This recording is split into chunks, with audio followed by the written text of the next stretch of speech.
Halo semua, kembali lagi di vlog saya. Pada hari ini kita akan belajar bareng mengenai troubleshooting ketika mobil mogok.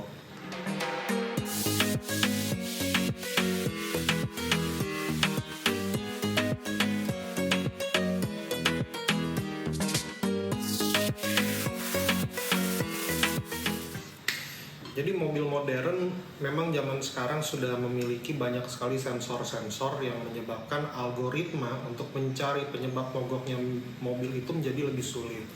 Artinya teman-teman mungkin untuk mobil-mobil zaman sekarang itu harus selalu colok scanner untuk mencari tahu penyebab mogoknya. Akan tetapi saya berharap dengan vlog kali ini teman-teman setidaknya bisa mendapatkan sesuatu. Pertama-tama Anda masukkan kunci ke dalam kontak dan memutarnya ke posisi start, tapi tidak terjadi apa-apa. Starter motornya nggak bunyi cekek gitu, nggak bunyi, atau hanya bunyi cetek sekali saja. Nah, kira-kira masalahnya ada di mana? Nah, pertama-tama teman-teman mesti mengecek kondisi aki terlebih dahulu, apakah kondisinya masih bagus atau tidak. Kalau akinya dalam kondisi tekor, maka tentu saja starter motor tidak akan menyala. Pada link video saya yang di bawah ini, saya memberikan cara untuk mendiagnosa kondisi aki menggunakan voltmeter atau multimeter. Nah, sekiranya aki dalam kondisi bagus nih, maka selanjutnya yang mesti dicek adalah motor starter. Motor starter itu jarang ada yang mati tiba-tiba. Misalnya hari ini bagus dan besok tiba-tiba mati total, itu jarang banget. Biasanya motor starter memiliki ciri-ciri yang dapat dirasakan, yaitu kemampuan starter yang sudah mulai menurun, yang biasanya langsung start jreng, sekarang butuhkan waktu lebih lama untuk starter mobil tersebut. Jadi kebanyakan orang akan mengetahui tanda-tanda motor starter ketika sudah mulai lemah. Kalau misalkan aki dan motor starter ada dalam kondisi bagus, maka Anda harus mengecek selanjutnya, yaitu safety switch. Safety switch ini biasanya ada di pedal kopling atau untuk mobil manual, atau di pedal rem untuk mobil matic. Dan switch ini juga biasanya digabungkan dengan switch di persneling, di mana mobil baru bisa dinyalakan di starter ketika persneling ada di posisi netral atau par. Nah, katakan safety switch dalam kondisi bagus, mobil bisa di starter, akan tetapi mesin tidak bisa menyala. Masalahnya ada di mana? Oke, kita pelajari. Pada dasarnya mesin itu bisa menyala karena ada 4 hal. Yang pertama adalah udara, bahan bakar, kompresi, dan pembakaran.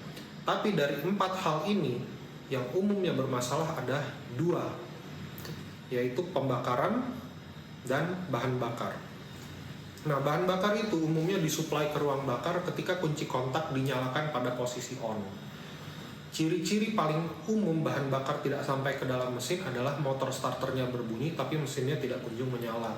Kalau misalkan bahan bakarnya tidak sampai ke mesin, pompa bensin atau pompa dieselnya tidak menyala, yang bisa teman-teman lakukan pertama-tama adalah mencoba mengetok-ngetok pompa bensinnya menggunakan tongkat atau apapun itu. Pompa bensin itu letaknya biasanya di bagian bawah mobil atau di bagian bawah kursi penumpang belakang. Bahan bakar juga bisa bermasalah dan tidak dialirkan dengan baik ke mesin oleh karena diakibatkan sensor mass airflow yang bermasalah. Nah, di mesin bensin itu bahan bakar diatur oleh bacaan sensor mass airflow terhadap udara yang masuk. Jadi ketika sensornya error, bensin yang dikirim ke dalam mesin itu tidak akurat juga. Yang bisa teman-teman coba lakukan adalah mencabut kabel ke mass airflow sensor itu. Kalau kabelnya dicabut, biasanya ECU memiliki preset tersendiri, sekedar menyalakan mesin dan mobil bisa dibawa pulang, akan tetapi konsumsi BBM-nya jadi boros. Tapi setidaknya teman-teman bisa pulang atau pergi ke bengkel untuk mengganti sensor mass airflow yang rusak tersebut dan tidak mogok. Selanjutnya adalah pembakaran atau api. Ini adalah faktor yang sebetulnya bisa Anda coret pada mesin diesel dengan catatan kompresinya bagus. Pada mesin bensin, pembakaran atau api itu diatur oleh busi dan dibantu oleh ignition coil atau distributor, orang-orang bilang delco pada mobil-mobil tua. Nah, busi, ignition coil maupun delco atau distributor yang bermasalah ini berpotensi menyebabkan tidak ada api pada ruang bakar sehingga mobil tersendat-sendat atau bahkan mogok. Ada satu lagi penyebab tidak adanya api pada mesin, yaitu crankshaft atau camshaft sensor. Dua-duanya tidak sama, tapi kalau satu rusak bisa menyebabkan mesin tidak menyala. Jadi Kalau orang bengkel biasanya menyebut crankshaft sensor sebagai sensor TD bawah dan camshaft sensor sebagai sensor TD atas. Fungsi sensor ini khususnya TD bawah atau crankshaft sensor adalah mendeteksi posisi crankshaft dan mengirim sinyal untuk menyalakan api dari busi. Jadi kalau sensor ini rusak, maka api tidak menyala. Ciri-ciri crankshaft sensor yang rusak umumnya adalah kalau mesin panas, dia mulai berebet mesinnya, bahkan mati total, mogok, akan tetapi ketika mesinnya udah dingin, dia bisa nyala lagi.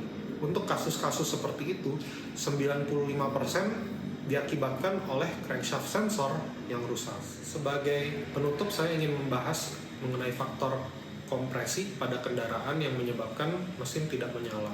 Kompresi ini jarang banget rusak tiba-tiba, dalam arti sekarang bagus, tiba-tiba besok mogok karena kompresi hilang, itu jarang banget. Dan kompresi hilang itu penyebabnya dua. Yang pertama adalah ring piston yang sudah uzur sehingga kompresi hilang, atau yang kedua head gasket bocor, biasanya karena overheat atau keropos. Nah, masalah overheat akan saya bahas di vlog belajar bareng yang selanjutnya. Terima kasih sudah menonton, semoga vlog ini berguna bagi teman-teman semua.